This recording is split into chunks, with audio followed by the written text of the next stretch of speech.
Fantastic, x-intercepts. Now, there's only one difference here, okay? When you have x-intercepts, you will write it as, since it's an intercept, you will write it as a coordinate pair.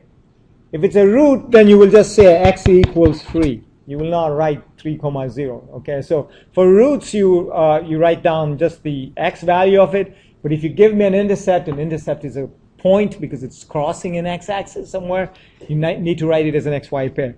Anybody else know the third one? Roots, x-intercepts? Critical numbers? No, not for solving polynomials.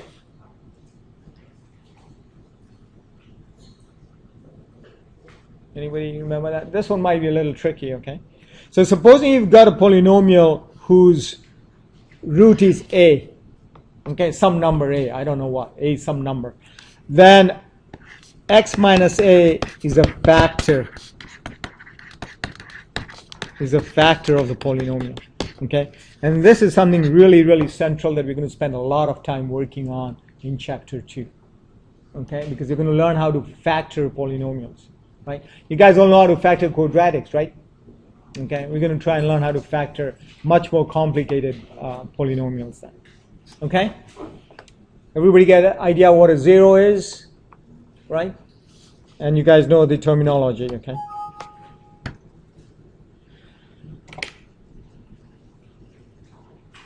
Okay, finding zeros of a polynomial, okay? So essentially I want to find what x values, and there's a whole trick to this, okay? There's a whole bunch of recipes that we're going to go through, and it's pretty deep as well.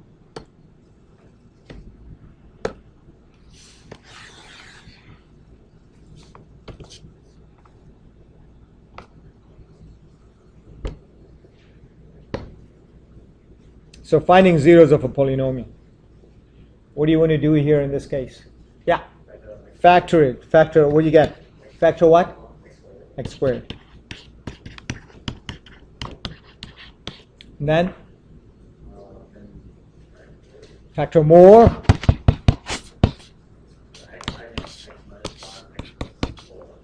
Nice, good job. And then? By setting each one of these guys to 0. By setting each one of these. Does anybody remember what this is called? Nice. 0 private property, right. All right. 0 product property. Okay, I know you guys live in gated communities and are on private property. 0 product property, because you're multiplying these things. Okay? So when you multiply things and it's equal to 0, then each one of the terms has got to be 0. So either x is 0, or x is 5, or x is negative 4. Okay? And notice that this guy is going to be 0 twice. So how many solutions do you have? Right there. You see that? Okay? It's not always 4, but in this case, at the most it can be 4. Cannot get 5. Okay, with the fourth order polynomial. Okay? So it'll always cross the x-axis at 4 places. Okay, some of them might be repeated. Okay, see box on page 108 for repeated zeros. So that's a nice little factoid that you need to know on page 108. Yeah, read it.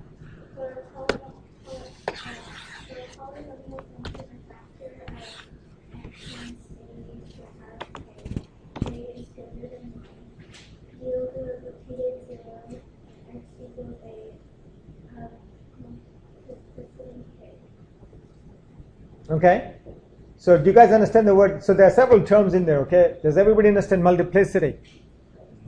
Okay, like in the previous example, remember we had x equals 0 twice?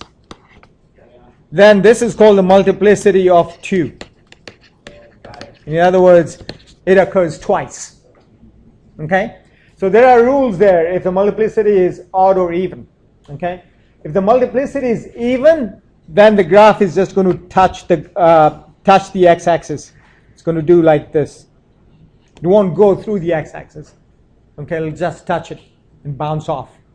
Okay, so whether it's 2, 4, 6, any even multiplicity.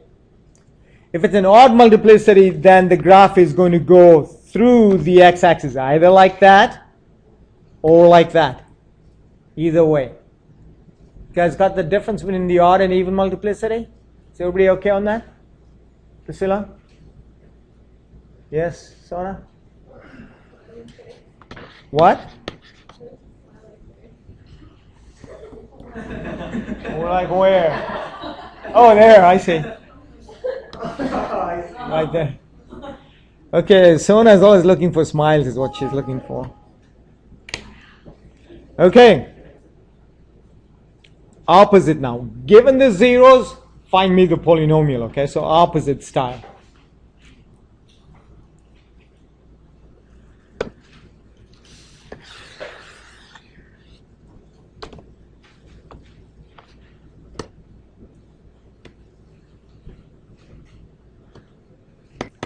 Okay, so remember the third synonym that I gave you out of, okay, so what was that? What was the first one?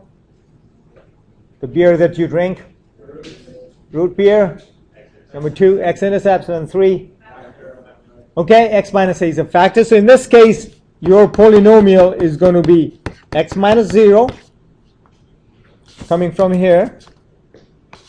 X plus 4. Does everybody see why it becomes a 4?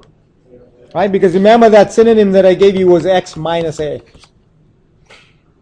So it's going to be x minus minus 4. Makes it x plus 4. Then you're going to get an x plus 3. And how many times are you going to get that?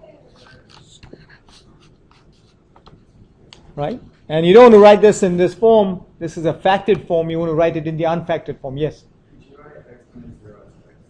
Yes. So what we need to do is we're going to take this x, distribute it through, and we'll get x squared plus 4x. With me on that? Yes? I'm taking this x and distributing it in here. Yes? And then I'm going to FOIL this guy out. Yes? So bear with me on this. And then I'm going to do the foiling on this. Everybody know how to foil this, right? Okay? This, that, that. And then do it with the 4x. Okay? Right? Guys, got this? Yeah? Do it. Do it.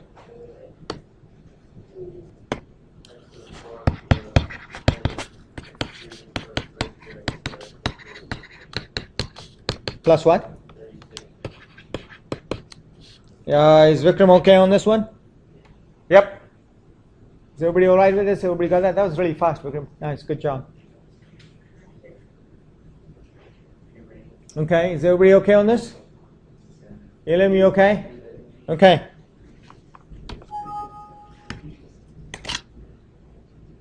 What's on the last slide? Well, guess what? Get funky roots here. Got radicals. Wait until we get complex numbers and then see what happens.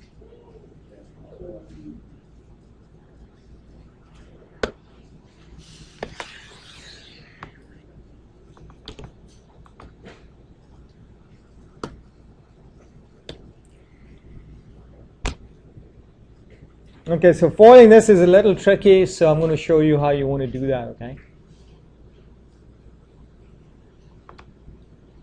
Everybody got it down? Yes? Elim, did you get it down? Okay, so let's write down what the polynomial is going to look like, okay? It's going to be x minus, and I'm going to put these in parentheses to begin with, okay?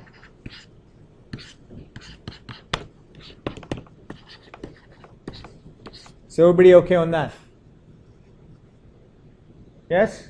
That's using this fact here, right? That x minus a is a factor. Okay? So everybody okay on that?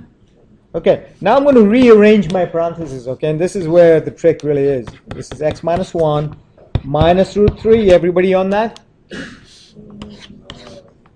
X minus 1 plus root 3. Did everybody see that? I just rearranged the parentheses and took care of the minus signs appropriately.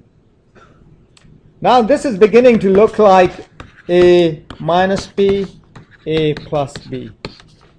And you know what that's equal to? What's a minus b times a plus b equal to? Sorry? Minus b squared? Yeah. So then this guy becomes fairly easy then. Okay, it becomes x minus 1 quantity squared, okay, minus root 3 quantity squared. Am I going too fast here? You guys with me on this? Zara? Well, what do you mean how? I just took this parenthesis and I put it out here, which means that I distributed the minus signs. I put the minus sign with the 1. Okay, and the minus with the plus made it a minus. Okay. And then you guys know how to FOIL this. Can someone FOIL x minus 1 squared quickly, like in 33 nanoseconds? Nice, good job. And minus 3 squared? Square root of 3 squared? 3. This gives you x squared minus 2x minus 2. Then go use your quadratic formula on this and see that you get these two answers here. Can you guys go do that, please? Okay. Use a quadratic formula on this. Make sure you get the answers that we started out with, because if you didn't, then you're smoking. Okay. You with me on this? Is everybody there? Page what? Page 99. Okay.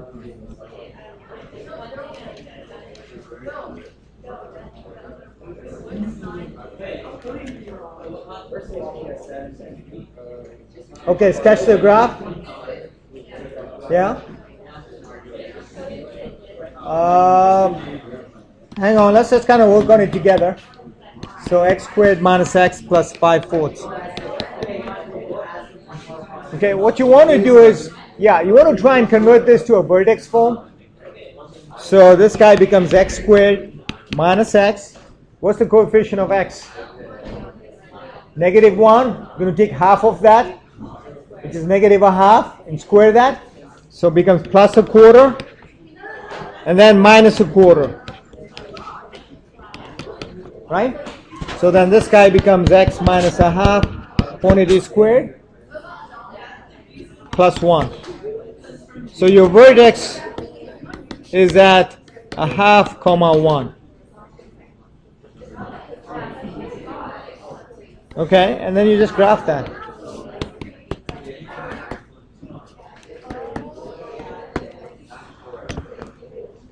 So your vertex is at 1/2, 1. So your vertex is out here. What do you do wrong?